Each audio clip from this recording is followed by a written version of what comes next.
That's right. You're locked into the most polarizing, fascinating, interesting debate show known as In the Huddle, EP 281. And it's time to have some fun coming through your algorithms of YouTube, Spotify, and Apple. You know, we bring you the intense debates. We bring you the unique perspectives on the hottest topics out in sports. And that's exactly what we're going to do right about now, as I'm already getting a call before I even, finish my intro. A lot of people is excited to hear what we got to say. I'm pretty sure we got some mind readers that don't like my upcoming takes. That's why they buzzing me right now. But it's all good because I have a lot of takes. I have a lot to say. And Zach, listen, man, we got to get right to it. Zach, how you feeling today?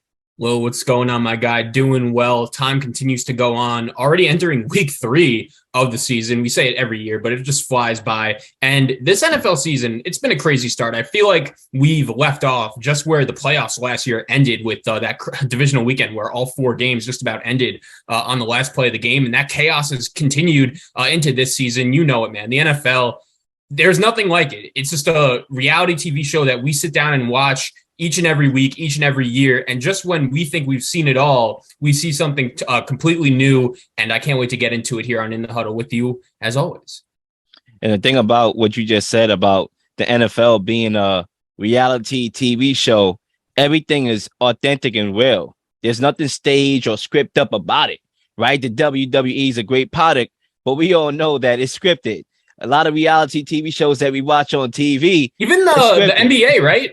There's a lot of drama in the NBA, but it happens off the court. Like, we're just interested in these guys' lives, but in the NFL, it's kind of the best of both worlds, where you get a lot of drama off the field, you get it on the field. That's what makes it the best. You get it in the stands, you get it everywhere in an NFL setting, and that's why it's the kingpin, the number one, the Don Dada of them all when it comes to sports. But nevertheless, Zach, I'm ready to start buzzing in.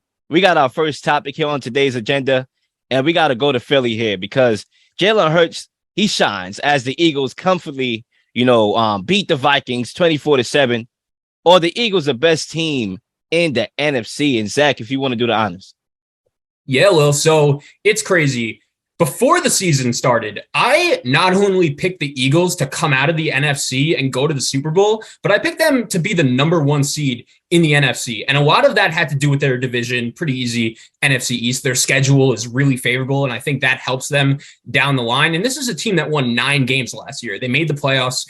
They were super ahead of schedule, but it's one thing to think it and predict it, and then it's another thing to see it up close and personal. And after that performance against the Vikings on Monday Night Football, I was really impressed. And just a couple of things I wanted to get into with the Eagles, starting with Jalen Hurts. When you look at him and his game and his style of play, we know he runs the ball a lot. That's what he likes to do. But he's not like Lamar Jackson or Kyler Murray, where, yeah, both those guys are sick running the ball, but they're also 2 of the fastest, most athletic players in the league. And when I watch Jalen Hurts, yeah, he's a sick runner, but I feel like a lot of it is just instinct and him knowing where to go at all of the right times.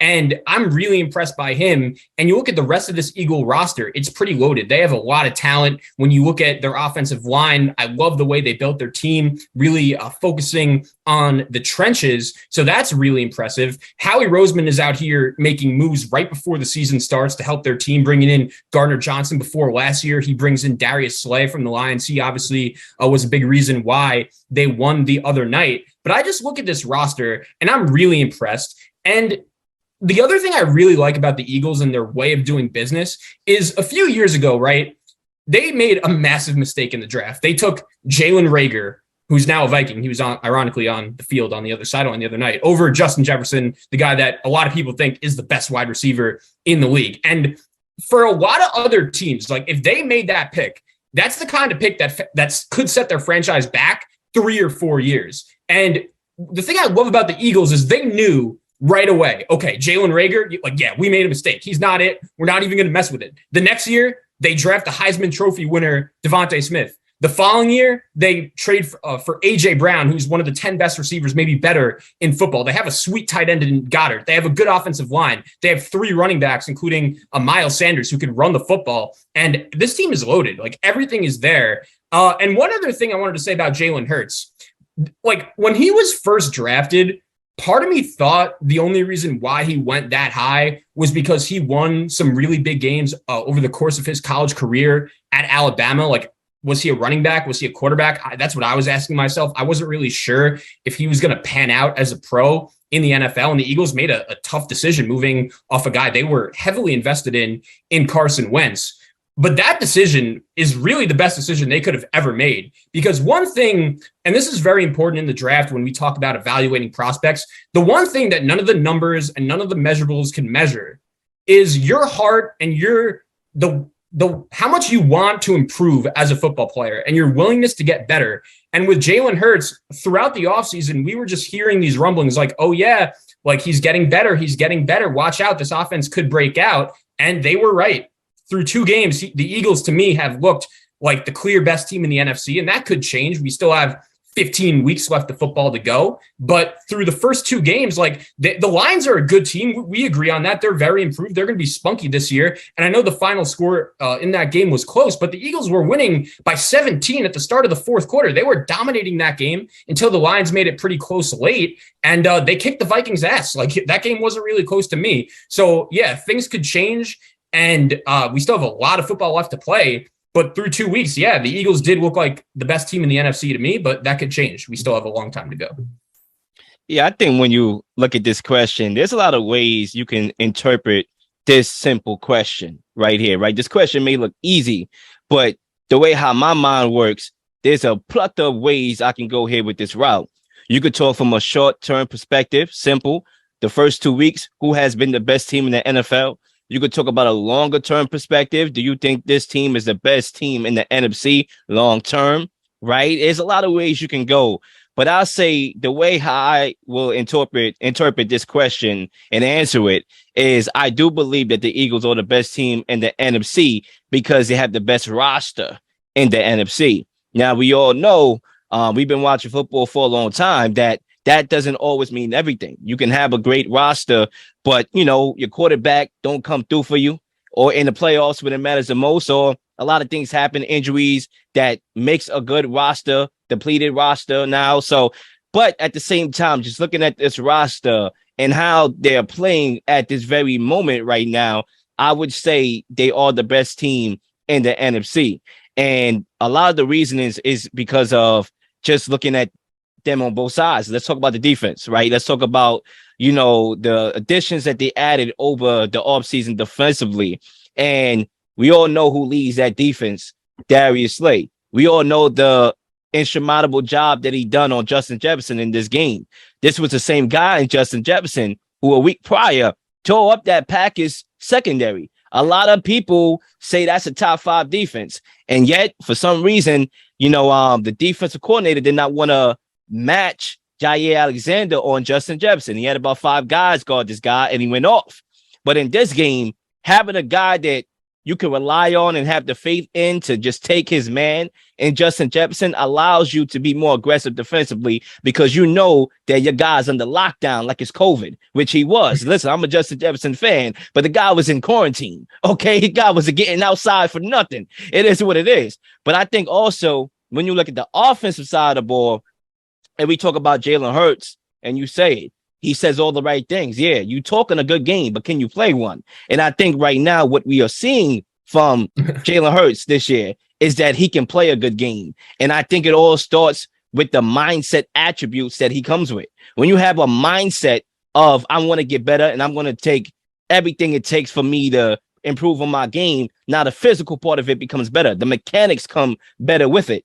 And if we know Jalen Hurts' track record and we follow Jalen Hurts, we know that he's always a guy that improves every single year. Going back to his collegiate days in Alabama, this guy lost his starting quarterback job to Tua, had to go to Oklahoma, became a Heisman candidate. Now you look at this year. Last year, I'm going to call it like I see it. He was the weak link to this team last year. And yet this year he comes out and he's improved. He's making the throws. He looks mechanically sound. And it just signifies to me that when the offense is running through Jalen Hurts, that's when he is at his best. Not this game manager role like in Alabama, not this game manager role like last year running the football. It's allowing him to be free and use his physical gifts. He's a runner of the football. He can throw the football, and he draws a lot of gravity because you have to prepare for the run, and then he hits you with the pass like he did a couple times, couple touchdowns in this game where he just pulled the defenders in and he went over the top. So when you allow Jalen Hurts to be free and let him go and let him make his mistakes, but make his plays, that's when he is at his best, not no pacifier in the mouth. So, I think right now it's hard for me to argue that the Eagles are not the best team in the NFC.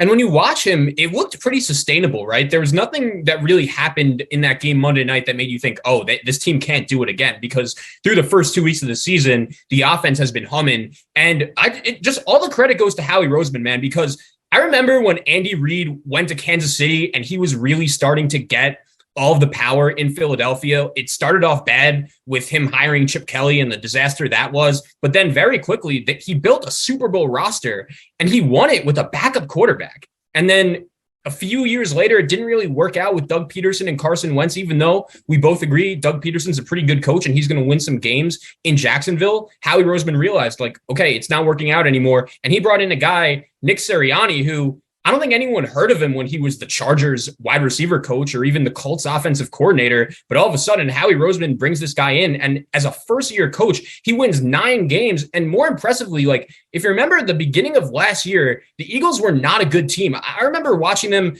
just get blown out on Monday Night Football by the Cowboys, and they were throwing the ball with Jalen Hurts 40 times. And clearly it wasn't working. And they kind of switched their MO on offense, and they started running the ball a little more. And this year, they're a little more balanced. They've passed it much more. And it almost felt like I was watching Oklahoma with Jalen Hurts at quarterback on Monday night. It was a really impressive effort. And this Eagle team, they go to Washington to face their former quarterback Carson Wentz this week. That's going to be an interesting game, but it's hard not to be really impressed with Philadelphia, no doubt. Yeah, let's call it what it is. Last year, they overachieved. Last year, they wasn't supposed to be in the playoffs. That's why they got ran out the building by Tampa Bay. They wasn't supposed to be there. A 7 seed a couple years ago, you're watching the playoffs from home. That's a 7 seed. Let's be clear here. So they wasn't supposed to be in the playoffs. They got there, but now they're showing that they are supposed to be there. They're playing well. And when you are aggressive and you want to win, I thought that they should have went after Russell Wilson at the time or Aaron Rodgers, a highly elite quarterback. I wasn't sure. Deshaun Watson? Probably Deshaun Watson, despite everything going on with him. That's what I was thinking. But they stayed pat. They still was aggressive.